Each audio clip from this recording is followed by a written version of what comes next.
let's talk about Livia Bitton-Jackson's I Have Lived 1,000 Years.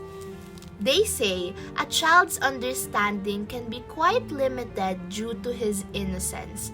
But what if a 13-year-old can comprehend life's happenings more than a person who has lived 1,000 years? Stay tuned as we discover how Elli Friedman, a 13-year-old Jew, outlived her juvenile years in this memoir of the Holocaust entitled I Have Lived 1,000 Years. Livia Bitton-Jackson, born as Elli or Elli L. Friedman in her motherland, Czechoslovakia, was a Holocaust survivor. After the genocide, she and her mother and brother immigrated to the United States in 1945. There, she received a PhD in Hebrew culture and Jewish history from New York University. In her previous book, Elli, Coming of Age in the Holocaust, she received the Christopher Award, the Eleanor Roosevelt Award, and the Jewish Heritage Award. She was a well-known figure in human rights advocacies and Holocaust studies. In this personal and heartfelt memoir published in 1997, Jackson vividly pictured out her childhood as warm and safe. She was once a girl in Somorha whose only wish was to ride a bicycle, get praised by her mother, see her crush, and make friends in school. But since the beginning of World War II, the Germans slowly infiltrated her country and maneuvered over their lives. Filled with fear, the Friedman family blindly submit to the subjugators who loots their house, abuse their human rights, and prohibits their social interactions. Until one day, all the Jews in Somorha, together with her family, were sent to a ghetto in Nagi Yagmar. Here, racial injustices, discrimination, and disgust were highlighted. As World War II progressed, male Jews in ghettos were pulled out and were forced to join the army or be exiled in a labor camp. Unfortunately, Elli's father was one of them, and this was just the beginning of loss and tragedy in Elli's life. Afterwards, Elli, her mother, Aunt Serena, and her brother Bubi were brought to the concentration camp of the Germans, Auschwitz. Like the widely known narratives of Auschwitz, the gas chambers, death tolls, forced labor, and torture, Elli and her mother faced death multiple times after being separated with her brother and aunt in Auschwitz. Her innocent gleam was replaced by the will of survival, neglecting her childlike appearance, attitude, and maturity.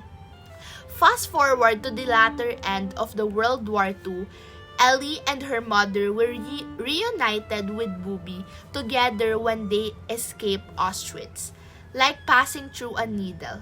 In one chapter of the book, Jackson described their struggles before liberation.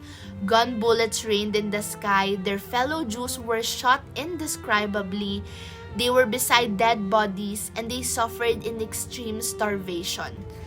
After liberation, Elli's warm and safe childhood became a dream. She lived an everyday reality knowing her father died in a labor camp, Aunt Serena dies in a gas chamber, and her cousin's tragedy in Auschwitz. Suddenly, the sweet 13-year-old Elli saw the vastness of human cruelty and the turmoils of war, far beyond what a child can comprehend and experience. But after the Holocaust, Elli became a 1,000-year-old person who knew exactly the highs and lows of life. The exploration of hope, family, loss, and survival were narrated in a childlike and simple language where each reader can feel the innocence of a young girl victimized by war. The loss of innocence is also a key theme as Elli transitions from a hopeful, ambitious girl into a survivor marked by trauma and pain. Additionally, the book explores the consequence of discrimination and hatred, showing how prejudice, when unchecked, can lead to immense suffering and even genocide. Jackson captures both the brutality of the Holocaust, including starvation, forced labor, mass killing, but also the strength of the human spirit. As Elli fights to survive despite the dehumanization she faces. Like a quote in the book, "My stories of gas chambers, shootings, electrified fences, torture, scorching sun, mental abuse, and constant threat of death. But they were also stories of faith, hope, triumph, and love. They are stories of perseverance, loyalty, courage in the face of overwhelming odds, and of never giving up," she said. She perfectly captures the beauty of hope in times of darkness in the most realistic way of telling her story. The writing style was very straightforward yet deeply emotional, making the horrors of the Holocaust accessible to younger readers while still being impactful for mass audiences. The first-person narrative allows readers to connect with Elli on a personal level, emphasizing that these historical events were lived and experienced by real people with hopes, dreams, and families. Truly, this memoir was heartbreaking. It showed readers to what extent can humans go just to achieve personal interests, political wills, and greed. It also defined what life truly meant. It is the beauty of waking up to every day with the sun hitting your face in a place of peace and free from the horrors of violence. "I Have Lived 1,000 Years" serves as a historical record and a warning against the dangers of hatred and intolerance.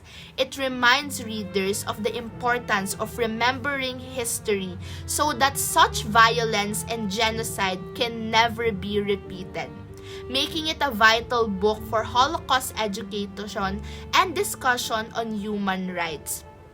So if you are someone who chose not to forget about the past and the history and strives forward to a progressive future, then this book is for you.